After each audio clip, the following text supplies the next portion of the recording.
teman-teman, selamat Anda menikmati berbagai informasi dari channel saya, Jeffrey Pai. Dan bagi teman-teman yang belum sempat subscribe, silakan Anda subscribe agar teman-teman selalu mendapatkan informasi yang aktual dan akurat dari saya. Terima kasih dan selamat mengikuti informasi berikut ini.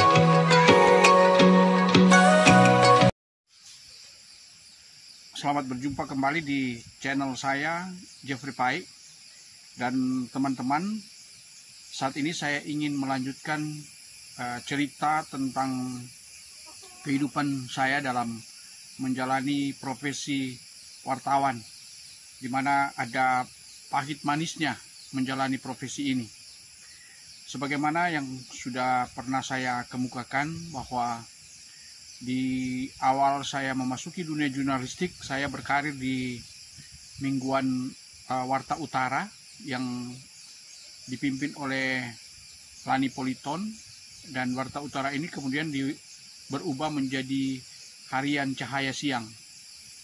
Dan cerita yang saya akan kemukakan ini tentu bagian dari sejarah pers di Sulut dan juga secara nasional, karena beberapa media yang terbit di Sulawesi Utara pernah melakukan juga kerjasama dengan pers nasional. Dan saat ini saya ingin menceritakan bagaimana saya dan teman-teman akhirnya pindah tugas, pindah pekerjaan dari mingguan Warta Utara ke harian Manado Post. Dalam hal ini Manado Post dalam manajemen lama. Jadi di tahun 1986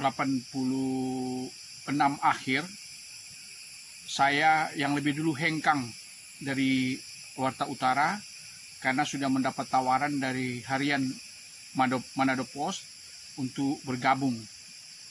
Pada saat itu harian Manado Post baru mendapatkan surat izin usaha penerbitan pers, dan Manado Post pada waktu itu dipimpin oleh dua senior wartawan, yaitu Max Maramis dan Ahmad Kama.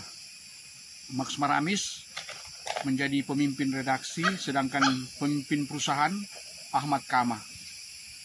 Kedua tokoh pers Sulut inilah yang mengundang saya untuk bergabung di harian Manado Post. Dan akhirnya harian Manado Post ini untuk pertama kali terbit tanggal 17 Januari tahun 1987. Jadi harian Manado Post untuk manajemen lama terbit pada tanggal 17 Januari tahun 1987. Kemudian setelah saya hengkang, teman-teman lain yang ada di Warta Utara juga ikut hengkang ke Manado Post. Mereka adalah Herman Lahamendu, Yopi Worek, Hani Potabuga, dan Suwiryo Ismail. Itulah beberapa teman yang saya ingat yang mengikut jejak saya untuk pindah dari Warta Utara ke harian Manado Post yang dikelola oleh manajemen lama. Kemudian setelah berkarir di harian Manado Post ini, kita semua yang ada dalam kru Manado Post ini berkantor pertama kali di kantor PWI Sulut, di mana dalam pekerjaan ini telah bergabung juga dengan teman-teman kami yang sudah lama juga menjadi wartawan di masa itu. Adalah, saya masih ingat, Rolly Waluko, kemudian Ramon Wowor, juga ada pekerja teater tapi juga bekerja di bidang jurnalistik, Erik Dayo. Kemudian ada beberapa teman seperti Sabri Basalama, kemudian juga ada teman-teman lain. Jadi kami bergabung semua di sana dan akhirnya pindah dari kantor PWI ke salah satu kantor yang disewa di Jalan Marta Dinata. Dan di Harian Manado Post ini tahun 1987 terbit secara teratur dan menjadi salah satu harian terkemuka di masa itu sebelum terbit Harian Cahaya Siang. Dan memang saya hanya bekerja di Harian Manado Post ini selama 1 tahun karena ada perbedaan pendapat dan ada sesuatu yang tidak memuaskan sampai akhirnya saya memilih untuk berhenti dari Harian Manado Post. Dan setelah berhenti dari Harian Manado Post ini, saya sempat vakum dan memilih melanjutkan kuliah di pendidikan guru sekolah menengah tingkat pertama. Dan setelah lulus di pendidikan guru ini, saya justru memilih untuk kembali lagi ke dunia pers. Pada waktu itu memang pemimpin perusahaan dari Harian Manado Post pada waktu itu Ahmad Kama yang tidak setuju saya harus keluar dari Manado Post. Dia menawarkan untuk kembali bekerja sama dengan Manado Post, dan dia menawarkan saya mengelola koran Masuk Desa yang waktu itu dikelola oleh Departemen Penerangan bekerja sama dengan Harian Manado Post, dan saya diminta untuk membuat sebuah tabloid saja dalam edisi khusus, jadi koran Masuk Desa. Dan selama beberapa waktu edisi koran Masuk Desa ini terbit, diberi nama Media Kawanua pada waktu itu. Tapi kemudian saya menerima lagi tawaran dari Harian Cahaya Siang.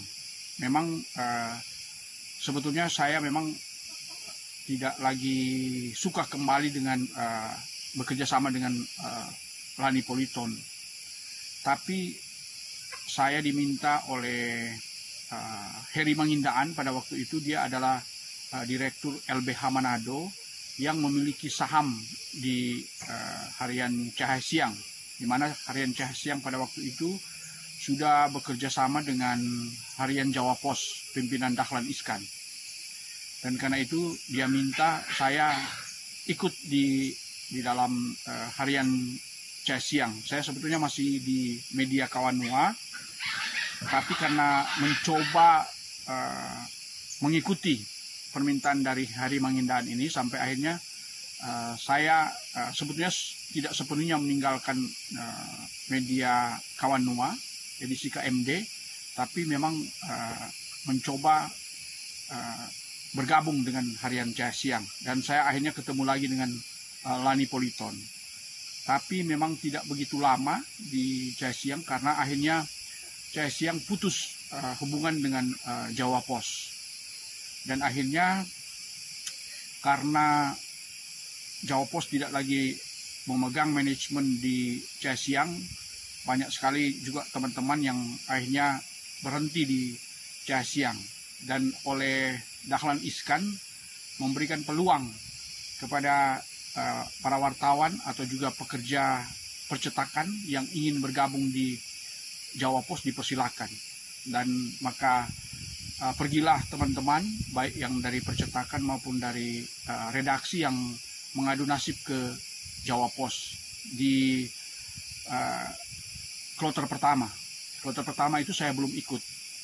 Nanti kemudian setelah beberapa waktu, teman-teman dari Cahaya Siang yang sudah ada di Surabaya meminta kesediaan saya kalau mau untuk ikut bergabung dengan Jawa Post.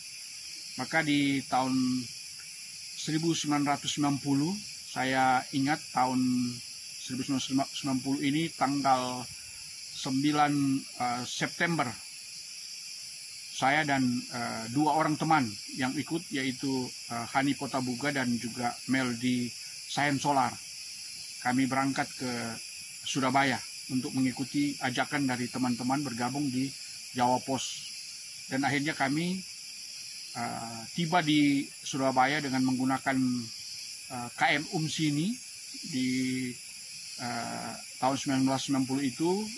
Kami tiba di Surabaya dan langsung bergabung di Jawa Pos. Kami diterima langsung oleh Dahlan Iskan dan memberikan beberapa wejangan yang saya ingat pada waktu itu Pak Dahlan menyampaikan bahwa salah satu kesulitan yang akan kami alami tentu adalah menyangkut makanan yang tentu tidak sesuai dengan selera orang Manado, tapi juga soal orientasi untuk melihat situasi yang ada di Surabaya dan Jawa Timur pada umumnya, dan bagaimana mengenai pekerjaan kami yang mulai bekerja di Jawa Pos, dan bagaimana dengan perkenalan kami dengan pribadi Dahlan Iskan dan teman-teman di Jawa Pos. Nanti saya akan ceritakan pada berikutnya. Demikian dan sampai jumpa.